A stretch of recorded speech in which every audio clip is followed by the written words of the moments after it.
প্রণমী হে আচার্য। অশেষ করুণা সিন্ধু ব্রহ্মমার্গ প্রদর্শকং প্রেম ভক্তি বিনায়কং শান্তি স্বস্তি বিধায়কং আচার্যং প্রবরং নৌমি। জয় গুরু। আজ আমরা সবাই অবগত, আজ এক বিশেষ পবিত্র দিন। আজ আমাদের পরম পূজ্যপাদ শ্রী শ্রী আচার্যদেবের পুণ্য জন্মদিন।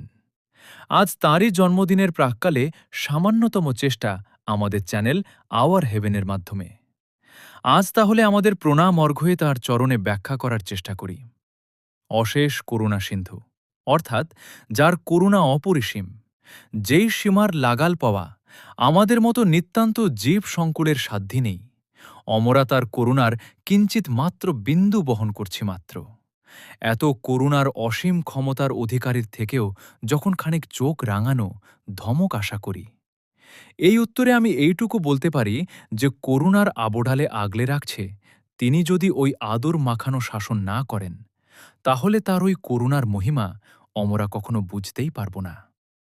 একজন দায়িত্ববান অভিভাবক শাসন না করে কেবল যদি করুণাই করেন, তাহলে ওই বদমাশ বাচ্চাদের মতো আমরাও সমাজের ক্ষতিকারক হয়ে উঠব।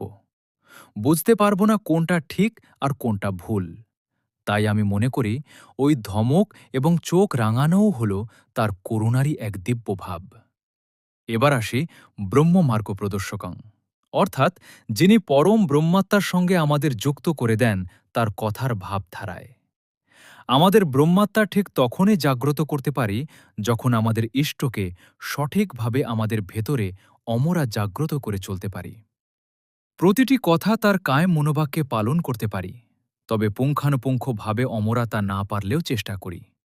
ওই যে চেষ্টাটা, যেই মার্গ অর্থাৎ যেই পথ অনুসরণে বজায় থাকে, সেই পথের দিশারেই হলেন আচার্য। তাই তিনি আমাদের পরম আচার্যদেব, যার চলায় বলায় প্রতিটি আচরণে আমাদের ইষ্টের আদর্শে চলার কায়দা দেখিয়ে দেন। প্রেম ভক্তি বিনায়কং, অর্থাৎ যিনি সর্বত্রই সর্বদা নিজের প্রেম বিতরণ করে চলছেন।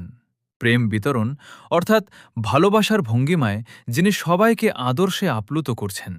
যিনি অভিভাবক স্বরূপ প্রেম স্নেহে তিনি প্রিয় পরমকে উপস্থাপন করছেন সবার মাঝে, আদর্শে অটুট রাখছেন সবাইকে। সেই প্রেম ভক্তি বিতরণকারী আচার্যদেবের শ্রীচরণে আবারও আমি প্রণিপাত করি। শান্তি স্বস্তি বিধায়কং, নিরন্তর সুধীর শান্তি স্বস্তি বাহিত হয়, যার মাধ্যমে সকল বিতৃষ্ণা প্রখর খরাকে শীতলতম তরলে রূপান্তর করেন যিনি।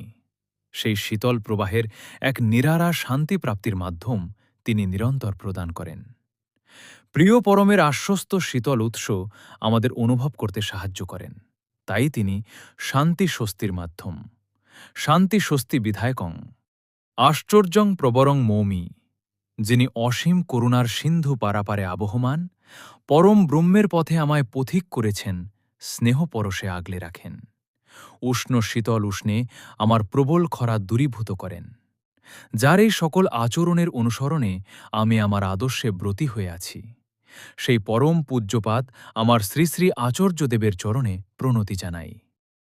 হয়তো আমার বলা কথাগুলো তেমন গুছিয়ে সুন্দর করে আপনাদের সম্মুখে যথোপযুক্ত উপস্থাপন করতে পারিনি, শুধু চেষ্টা করেছি।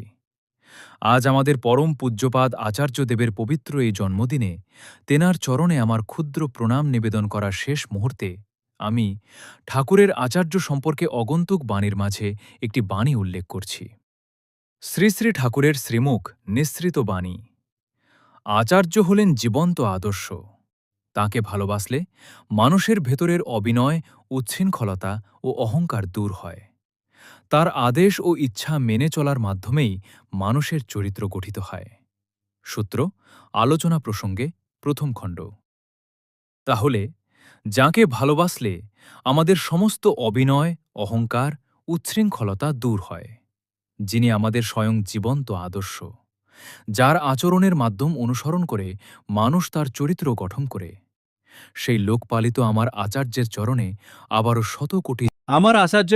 আবারও শতকোটি প্রণতি জানাই।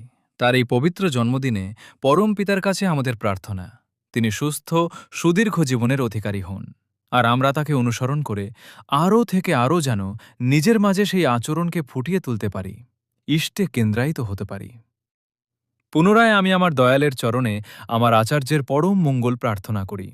জয় গুরু। সবাই খুব খুব ভালো থাকবেন। আবারও কথা হবে আগামী ভিডিওর মাধ্যমে এই আওয়ার হেভেন চ্যানেলের মাধ্যমেই।